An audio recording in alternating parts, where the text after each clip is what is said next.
Imagine a tiny oval-shaped island in the middle of the Pacific Ocean, almost unheard of by most people, yet meeting all the criteria of a sovereign state. With its own population, established government, international recognition, and well-defined borders, Nauru might seem far off the beaten path. But its history fascinates anyone who takes a closer look. Located in the Micronesia sub-region of Oceania, Nauru is surrounded by a coral reef that shields its beaches from strong ocean currents.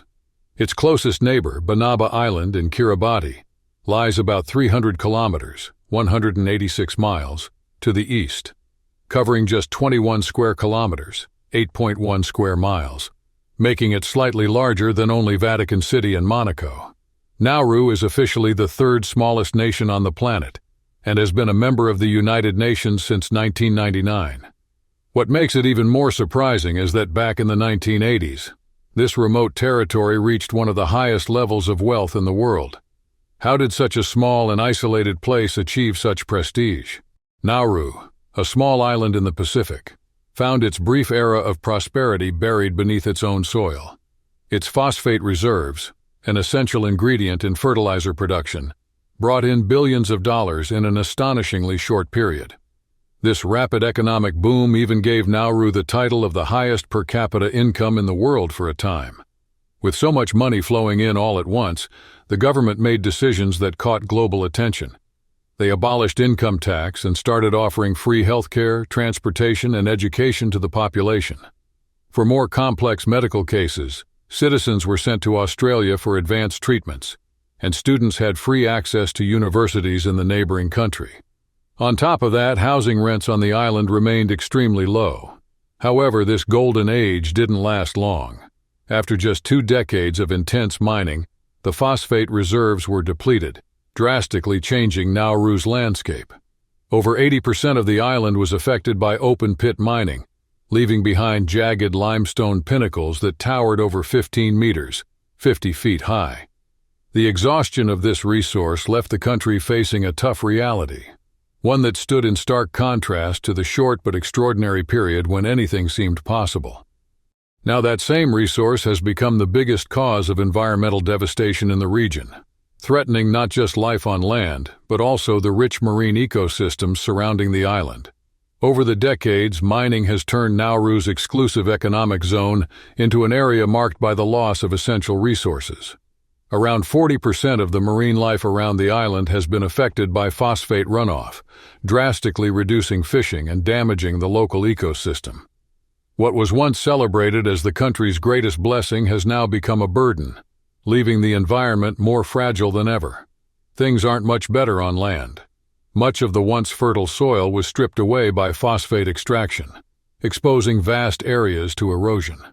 As a result, biodiversity has dropped at an alarming rate, with many plant and animal species either disappearing or teetering on the brink of extinction. Native birds have been hit especially hard, with some populations becoming rare or vanishing entirely. At one point, the island had around 60 species of vascular plants, but today, much of that vegetation has been lost. In Nauru, phosphate mining didn't just reshape the landscape, it also shook the country's economic and social foundation. For years, phosphate was its main source of income, making the nation vulnerable to fluctuations in global commodity prices. When the deposits ran out, there was no solid plan to keep the economy afloat, leading to rising unemployment and poverty. The situation got even worse due to poor management of the wealth that had been generated. The money that should have secured a stable future was mismanaged, worsening social problems like crime and inequality, and leaving Nauru in a fragile position. Another major challenge is food security. With much of the land destroyed by mining, the country is almost entirely dependent on imported food. Today, even basic staples like rice and sugar have to be brought in from abroad, highlighting how difficult it has become to revive local production. Nauru's story serves as a cautionary tale about the risks of an economy built on a single resource, and reinforces the importance of strategies that protect both the environment and long-term sustainability. Nauru was once seen as a promising place in the Pacific, but its groundwater became undrinkable due to the impact of mining, sewage, and waste disposal. As a result, the island now relies on imported water, which drives up household expenses due to high transportation costs. In an attempt to turn things around financially, the government took some risky measures. First, it tried to position itself as a tax haven and a hub for money laundering, which only worsened local problems.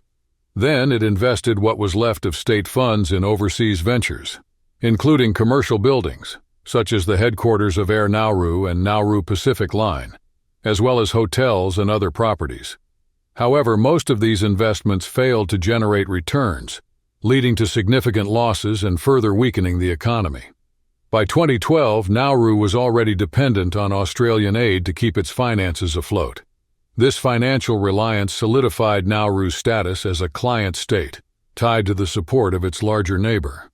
What initially seemed like a path to recovery ultimately pushed the island further into economic vulnerability and a loss of autonomy. On the other hand, the Nauruan government gains essential benefits to keep the country running. Besides financial resources, Australia provides advisors and assistance programs in areas like finance, education, and healthcare. However, this support sparks debate over Nauru's sovereignty, as its financial dependence raises questions about how much control the country truly has over its internal decisions. Despite these challenges, Nauru remains a fully functioning parliamentary republic. The parliament consists of 19 members elected every 3 years. This group selects the president from among its members, who then serves as both head of state and head of government. The president, in turn, appoints a cabinet of 5 to 6 ministers to handle the nation's key affairs. On October 30, 2023, David Aden took office as the president of Nauru, marking a new phase that stands out for the absence of formal political parties. Instead, most candidates run as independents, which adds complexity to governing the island. Another key aspect is the country's defense. Nauru doesn't have a standing military, relying instead on a civilian police force to maintain internal order. For territorial protection, the government depends on a long-standing partnership with Australia, formalized in September 2005 through a Memorandum of Understanding that includes defense support as well as various forms of assistance. Despite this arrangement, the people of Nauru enjoy political rights and civil liberties, including a constitutionally guaranteed freedom of speech. Nauru allows a certain level of freedom of speech, but the situation changes when foreign journalists try to enter the country. The visa fee, which can be quite expensive, discourages coverage of sensitive topics like asylum seekers and refugees. This practical barrier prevents outsiders from taking a deeper look at the local reality. Media presence is also limited. There is no daily newspaper, and the state-run radio station mostly rebroadcasts content from Radio Australia and the BBC. On television, most programming comes from Australia and New Zealand. With few independent news sources, the population relies heavily on external information, an unusual situation for a sovereign nation. Administratively, the island is divided into 14 districts, grouped into 8 constituencies, which are further broken down into villages. With a population of about 12,874, Nauru faces a high unemployment rate of around 23%.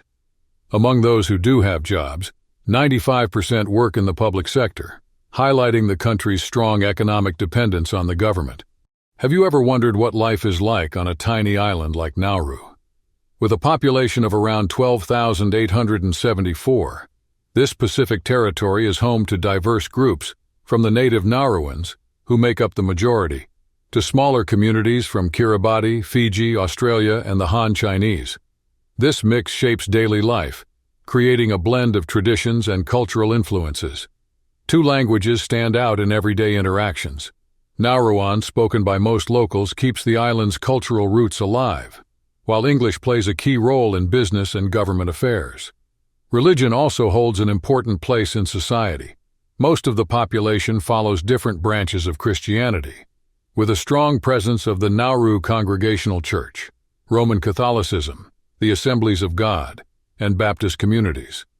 Freedom of religion is protected by the Constitution, and Nauruan Catholics are served by the Roman Catholic Diocese of Tarawa and Nauru, based in Kiribati. In Nauru, the government and businesses can't just buy land. They have to negotiate leases directly with the landowners. This system helps Nauruans maintain a strong sense of community, since the land always remains in local hands. This arrangement also reinforces the country's identity.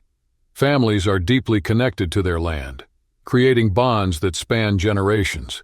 Even though Nauru faces significant challenges, this network of connections built through collective land ownership keeps the nation's pride alive. It's this unique balance between tradition and resilience that makes Nauru stand out in the Pacific.